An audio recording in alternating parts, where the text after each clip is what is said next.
روزہ کس پہ فرض ہے؟ امیروں پہ کہ غریبوں پہ؟ کہنے نے میں تو کام ہی میرا تو کام ہی محنت مزدوری والا، میں کیسے روزہ رکھوں؟ میں تو دیہڑی لگاتا ہوں تو روزہ کیسے رکھوں؟ میں نے نہیں کسی حدیث میں پڑھا کہ روزہ وہ رکھے جو دفتر میں بیٹھتا ہے۔ صحابہ کے زمانے میں تو دفتر ہوتے ہی نہیں تھے، کسی جگہ نہیں لکھا ہوا روزہ وہ رکھے گا جو اے سی میں بیٹھتا ہے، تب تو اے سی تھے ہی نہیں۔ حضرت ابوبکر صدیق رضی اللہ تعالیٰ عنہ سے لے کر جناب بلال تک سارے اپنے ہاتھ سے کام کرتے، سارے اپنے ہاتھ سے کام کرتے، سارے۔ حضرت عمر فاروق رضی اللہ تعالیٰ عنہ خلیفہ وقت ہونے کے باوجود مال غنیمت کے اونٹ چرنے جاتے تھے تو چراگاہ میں چھوڑنے میں جاتے تھے، لینے بھی آتے تھے واپس۔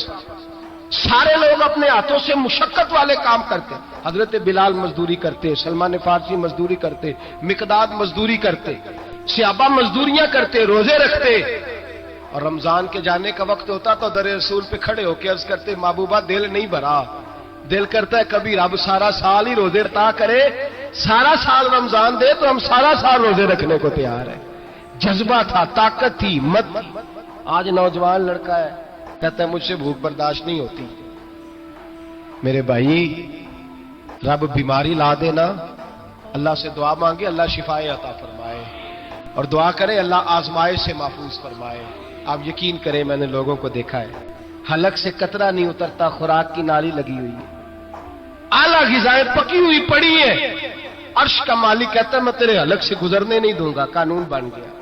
میں نے دیکھا ہے ڈرپ پہ لوگ زندہ ہے، بوتل لگی ہوئی ہے گلوکوز کی، گزارا چل رہا، اعلیٰ غذائیں پڑی ہیں، لاکھوں روپیہ تجوری میں پڑا ہے۔ مالک کہتا ہے تو نہیں کھا سکتا تو وہ کھانے نہیں دیتا، نہیں کھانے دیتا۔ ایک شخص یورپ کے علاقے کا، میں کسی کالم نویس کا پڑھ رہا تھا، وہ کہتا ہے میری خربوں میں جائیداد ہے لیکن میرے معدے میں ایسی تکلیف ہے کہ میں آٹے کو چھان کر جو اوپر سے بورا نکلتا ہے صرف وہ کھا سکتا ہوں، اس کے علاوہ میں کائنات کی کوئی نعمت کھا نہیں سکتا۔ اور میرے بھائی وہ جب چاہے تو بڑے بڑے کھانے کھانے سے تجھے روک دے، تیرے دانت چبانے کے قابل نہ رہے، زبان نگلنے کے قابل نہ رہے، معدہ تیرا ہضم کرنے کے قابل نہ رہے، وہ جب چاہے تو جو مرضی کر لے۔ وہ کہتا چل تو میری مرضی پہ چلنا، ایک مہینہ میرے کہنے پہ نہ کھا، ایک مہینہ میرے کہنے پہ نہ کھا، تو یا اللہ تو کیا کرے گا؟ فرمایا صوم تصحو، میرے نبی پاک نے فرمایا تم روزے رکھو اللہ تمہیں صحت عطا فرما دے گا، اللہ تندرستیاں دے دے گا، شفائیں دے دے گا۔ تم روزے رکھو اللہ تمہیں، سبحان اللہ، اللہ تمہیں، اللہ طاقت دیتا ہے، ہمت دیتا ہے، اللہ ہمت دیتا ہے۔ میں نے دیکھا ہے، میں نے بزرگوں کو دیکھا ہے، ضعیف لوگوں کو دیکھا ہے، کمزور لوگوں کو دیکھا ہے، میں نے دیکھا ہے روزے رکھتے ہوئے، مزدوروں کو دیکھا ہے روزے رکھتے ہوئے۔ میں اپنے ابا جی کو کہتا ابا جی اتنی سخت گرمی اور مزدوری آپ کرتے اور مزدوری کے عالم میں روزہ رکھتے تو کہتے پتر روزہ کی آندا ہے، روزہ کدوں کو جاندا ہے، روزہ اپنی جگہ تے وے مزدوری اپنی جگہ ہوتے۔ اور کئی دفعہ مینوں فرمان لگیا، مینوں یار سمجھ کوئی نہیں لگتی، پتہ نہیں روزیاں چ اللہ طاقت کتوں دے چھڑدا ہے، نہیں زیادہ کام بھی زیادہ کریدا ہے تے روزہ بھی بھائی صوم تصحو، میرے مصطفیٰ نے فرمایا تو روزہ رکھ اللہ تجھے صحت عطا فرما دے گا۔ محبوب پاک صلی اللہ علیہ وسلم فرماتے جس نے جھوٹ نہیں چھوڑا، غیبت نہیں چھوڑی، برائی نہیں چھوڑی، اللہ کو اس کے بھوکے پیاسے رہنے کی کوئی ضرورت نہیں۔ وہ کاہے کا رکا ہے جب کوئی کام تو اس نے اللہ کی رضا والا کیا نہیں۔ روزہ رکھ کے دغا کر رہا ہے، روزہ رکھ کے جھوٹ بول رہا ہے، روزہ رکھ کے کم ماپ رہا ہے، تول رہا ہے، دھوکہ دے رہا ہے، رشوت لے رہا ہے، فراڈ کر رہا ہے، حرام کا مال اکٹھا کر کے کہتا ہے اس میں سے چلو 10 دیگیں بھی پکا دیں گے۔ وہ بھائی جو کام اللہ نے تجھے کرنے کو حکم دیا تھا جب تو وہ بجا ہی نہیں لا رہا، مقصد روزہ ہی تو حاصل لعلکم تتقون، روزے کا مقصد یہ ہے کہ تو پرہیزگار ہو جائے۔ میرے نبی پاک علیہ الصلوۃ والسلام کی بارگاہ عالی مرتبت میں 2 عورتیں آئیں، یہ چیزیں کھا لو، کہنے لگی محبوبہ ہم نے روزہ رکھا ہوا ہے۔ فرمایا نہیں تمہارا تو روزہ نہیں ہے، حضور رکھا ہوا ہے روزہ، سحری سے لے کر اب تک کچھ نہیں کھایا، شام تک بھی نہیں کھائیں گی۔ محبوب نے فرمایا ذرا کہہ تو کرو، الٹی تو کرو۔ کہہ کی تو ان کے حلق سے خون بھی نکلا اور گوشت کے لوتھڑے بھی نکلے، پھوٹیاں بھی نکلی۔ نبی پاک نے فرمایا وہاں بیٹھ کے تم نے اپنے جاننے والوں کی غیبت نہیں کی، چغلی نہیں کھائی؟ خاموش ہو گئیں، گردنیں جھک گئیں۔ نبی پاک نے فرمایا تم نے قرآن نہیں پڑھا؟ کہ جو اپنے بھائی کی غیبت کرتا ہے وہ مردہ بھائی کا گوشت کھاتا ہے، تو گوشت کھا کے بھی تمہارا روزہ رہ گیا ہے۔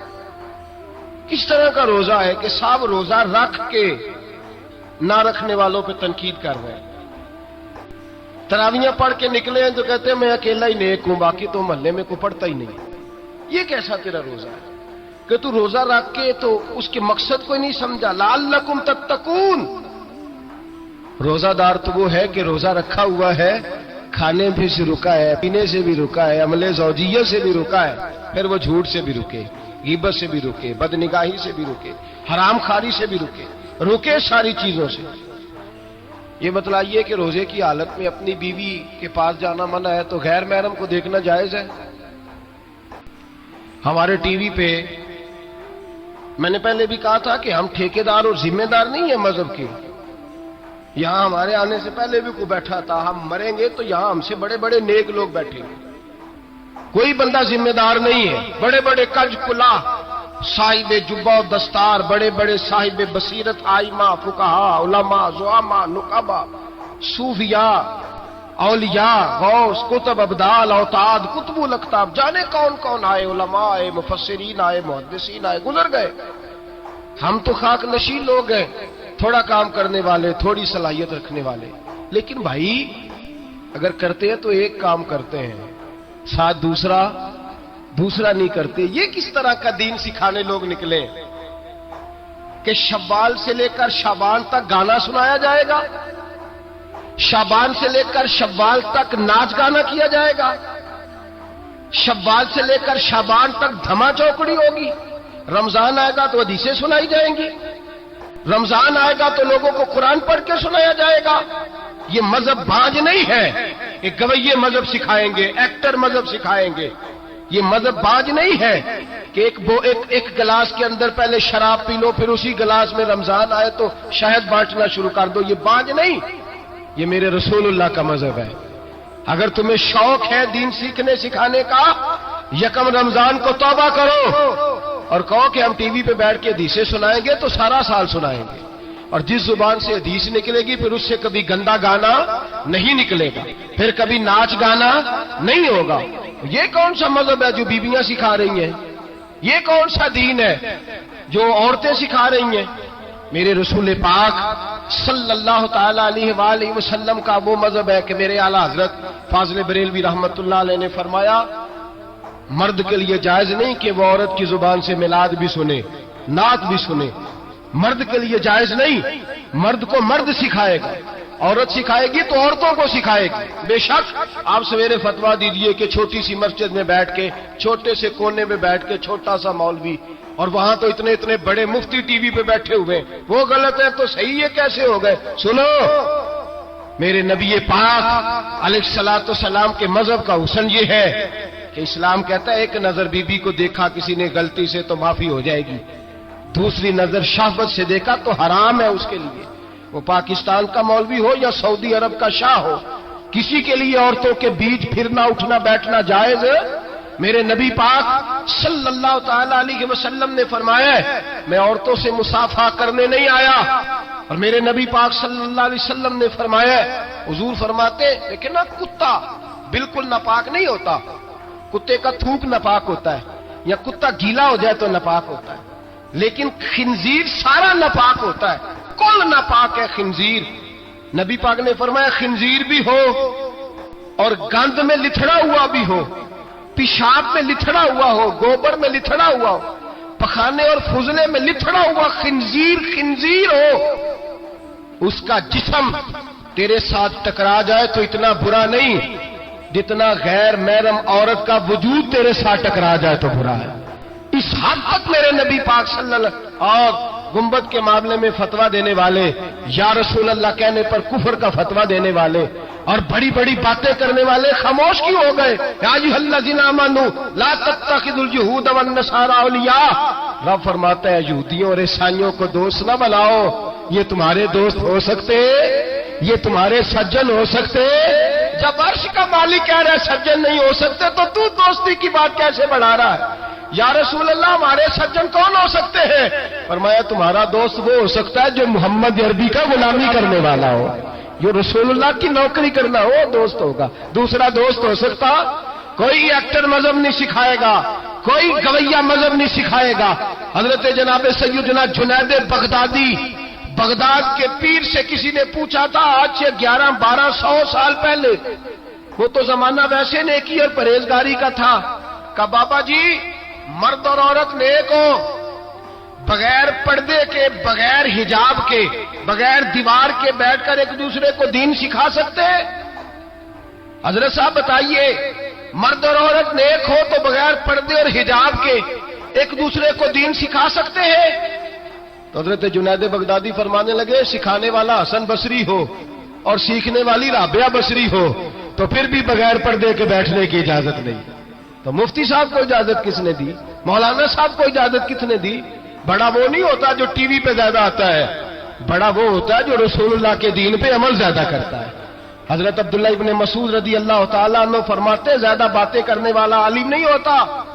حضور پھر عالم کون ہوتا ہے؟ فرمایا پڑھو قرآن, انما یخشی اللہ من عبادہ العلماء.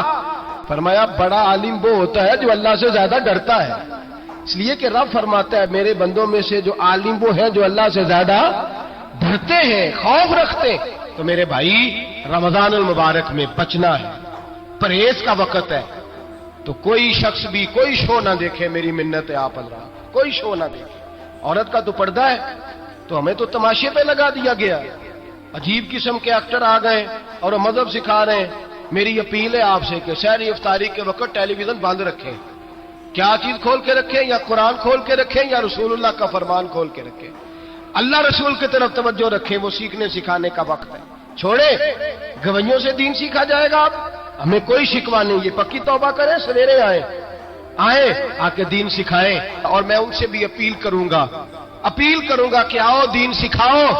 حضرت فضیل بن ایاس فرماتے ہیں میں ڈاکو تھا, کبھی کبھی چھپ چھپا کے جمعہ پڑھا کرتا تھا, پھر میں نے توبہ کی تو سچی توبہ کی, پھر میں نے توبہ کی تو رب کو راضی کرنے والی توبہ کی, پھر میں نے توبہ کی تو چھوڑی ہر شے, غریبوں کا لوٹا ہوا مال واپس کیا, جس کے پیسے نہ دے سکا اس کے گھر میں جا کے